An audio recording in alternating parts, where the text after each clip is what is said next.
موج فشار تعقیب شهروندان تاجیکستان در شهرهای گوناگون روسیه مایه نگرانی مقامات دوشنبه شده است.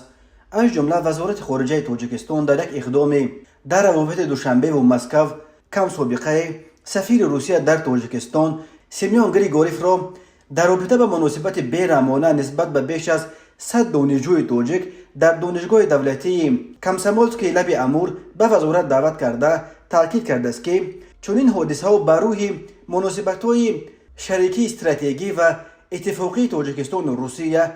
مناسب نبوده می‌تواند به تلاش‌های جانب‌ها برای رشد من بعده همکاری‌ها در ساحه معارف زیان رساند. در زبان دیپلماتی معمولا سفیر یک کشور را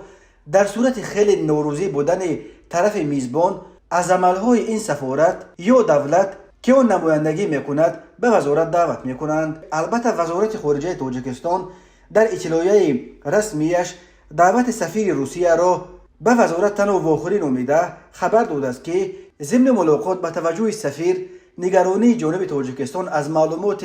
وارد شده درباره به بهانه گوناگون به طور عمومی بازداشت گردیدن شهروندان جمهوری تاجیکستان در قلمرو فدراسیون روسیه رسانیده شده، همزمان ضرورت واکنش یکجایه به مشکلات جای داشته و پیدا شونده در سمت مهاجرت و اهمیت اندیشیدن عملهای هماهنگ شده در تهیه تدبیرهای امکان‌پذیر مشترک قید کرده شد. وزارت خارجه تاجیکستان افزوده است که در هفته ملاقات اینچنین حادثه صبح 19 می در خوابگاه رقم 3 مؤسسه تحصیلات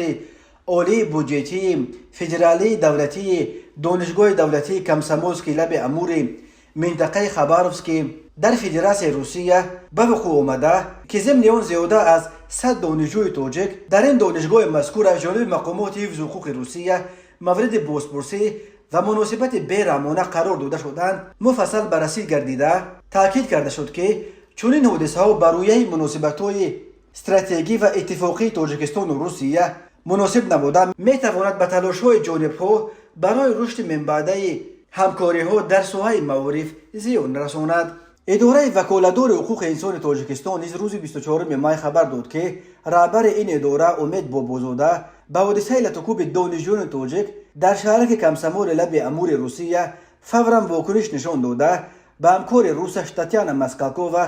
درخواست ارسال نمود. در مراجعه امبودسمن تاجیک به همتای روسش از جمله آمده است از اطلاع واسطه‌های اخبار عامه و شبکه‌های اجتماعی به ما معلوم گردید که صبح بر وقت 19 می امسال کارمندان اتریاد میلیتای تعینات مخصوص یا امان در یک جایگی با خدمات فدرالی امنیت و فسب به خوابگاه دانشجویان آمده دوربین‌های نظارتی را خاموش نموده دانشجویان را که یگان عمل غیر قانونی صادر نکردند بیرحمانه لطکوب نموده حجت‌ها و تلفن‌های آنها را مصادره نمودند. در نتیجه لطکوب بیرحمانه یکچند دانشجوی تاجیک جراحت وزنین برداشتند که به جراحی نیاز دارند. امید بابازاده از همتای روسش تاتیانا مسکالکووا تقاضا کرده است که جهت معین نمودن سبب‌های دست به عمل غیر قانونی زدن کارمندان مقامات حفظ حقوق شهر کامسامول لب امور نسبت به دانشجویان تاجیک دانشگاه این شهر دخالت نماید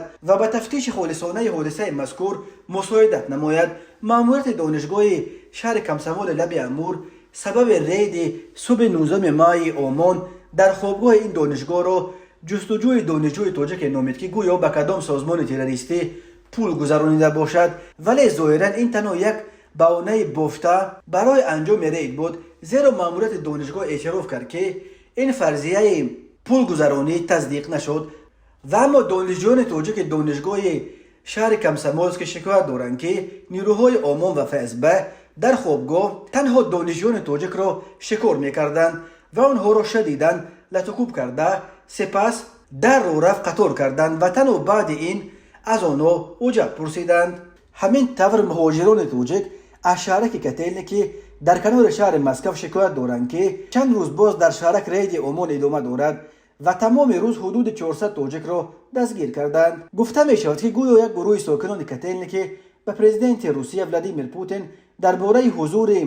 به عقیده آنها بیش از عدد تاجیک‌ها در این شهرک شکایت کردند و محض بعد همین شکایت نیروهای پلیس و امان بالای سر تاجیک‌ها در کتیلنیکی فرو ریختند توجک‌های مقیم کتلنیکی حتی آنهایی که شهروندی روسیه را دارند میگویند از طرز تعقیب از خانه‌هایشان بیرون نمیبرایند و همه آشخانه‌های مربوط به توجکان از جمله امینه، دیدار و راحت بسته شدند. برخی ناظران امور تخمین میزنند که این موج نوی تعقیبات فشار نسبت به مهاجران توجک در روسیه میتواند به نتیجه های نشست یکم سران خطای و آسیای مرکزی در شهر سیان ربط داشته باشد که خطای در آن نشست به کشورهای آسیای مرکزی وعده قریب 50 میلیارد دلار سرمایه گذاری داده عملا خود را به این دولت ها حتی از روسیه هم نزدیکتر ساخت. ظاهرا روسیه که به سبب در باطلاق جنگ اوکراین در ماندنش خیلی ضعیف شده است و دیگر توان گرفتن پیش روی